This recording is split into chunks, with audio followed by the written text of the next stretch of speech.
The Wolf Who Walks Alone. At the rim of the northern mountains, where the peaks stab through the clouds and the valleys sleep in endless snow, lies a place called the Silent Range. It is a place of avalanches and ice caves, of winds so sharp they cut the skin, and stars so cold they seem to tremble. And in that range, long after the packs had vanished and the hunters had stopped coming, there walked a lone wolf. His coat was the color of moonlight on frozen stone, not quite white, not quite silver. His eyes glowed like embers trapped under frost, and his name no one remembered, because he was the last. Long ago, longer than the memory of the herds or the whispers of the pine trees, he had been the alpha of a great pack. They ruled the valleys like kings. Their howls rolled down the mountainsides, shaking snow from the branches. They hunted with precision. They played in the drifts. They raised litters of strong, proud wolves. But one by one, the world took them away. The youngest swept off cliffs in storms. The boldest killed by hunters. The sick withered in the icy winds. Even the wise ones slipped quietly into the snow one night and never rose.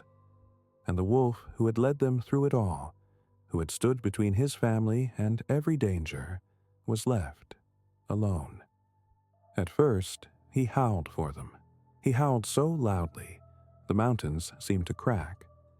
For nights he stood at the ridge, throwing his voice into the endless dark. But no one ever answered.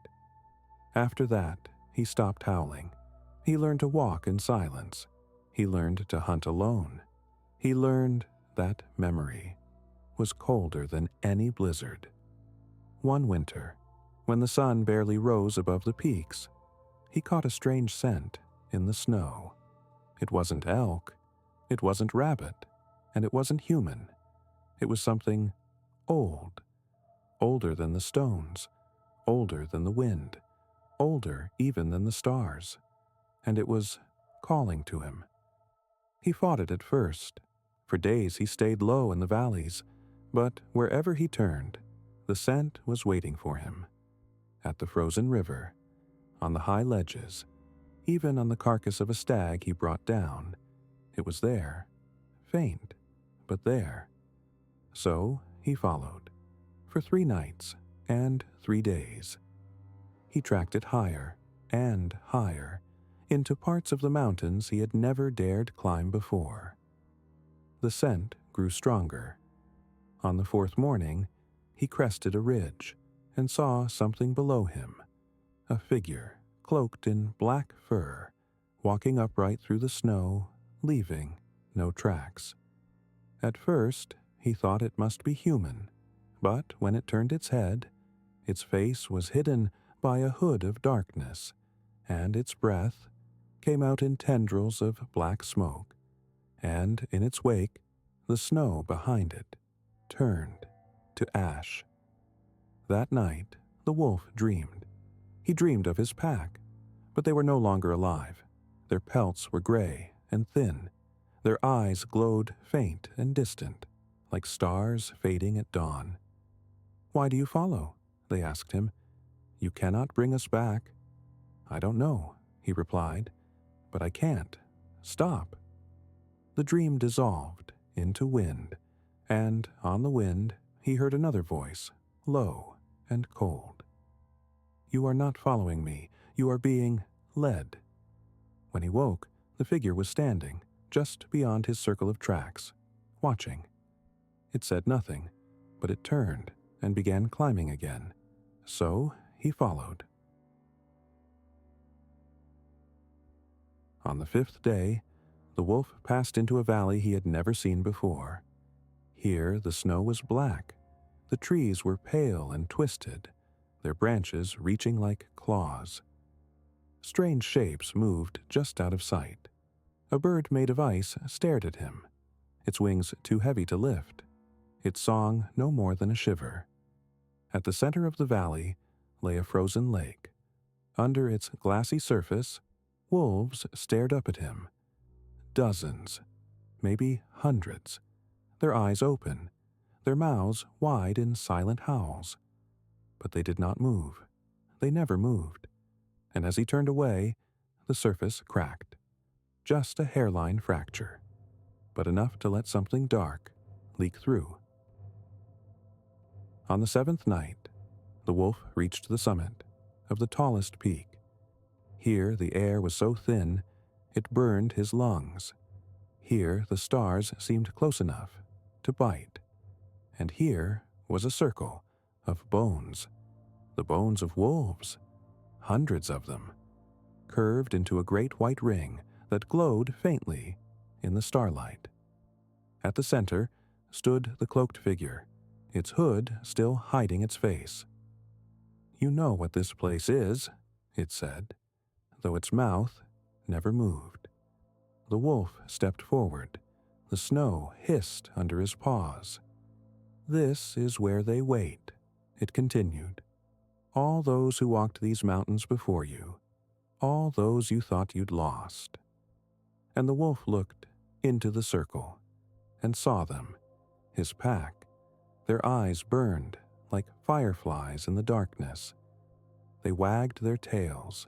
They opened their jaws to howl, but no sound came out. "You can join them," said the figure. "All you have to do is stop walking."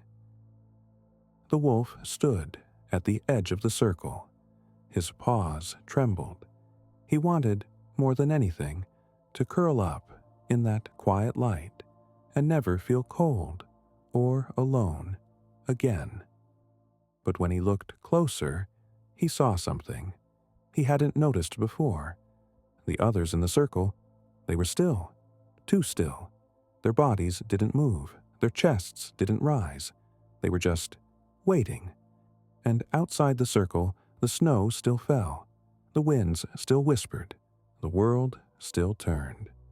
He stepped back. "Why?" the figure asked. Its voice no longer sounded like the wind. It sounded almost human. "Why keep walking? There is nothing left." The wolf bared his teeth, not in anger, not in fear, but because he knew. As long as he walked, he carried them with him. Every paw print he left was another memory. Every breath he drew was another song. As long as he walked, they were not truly gone. "Then walk," the figure said softly, and it vanished. At dawn, the wolf turned from the summit and began the long descent into the valleys below.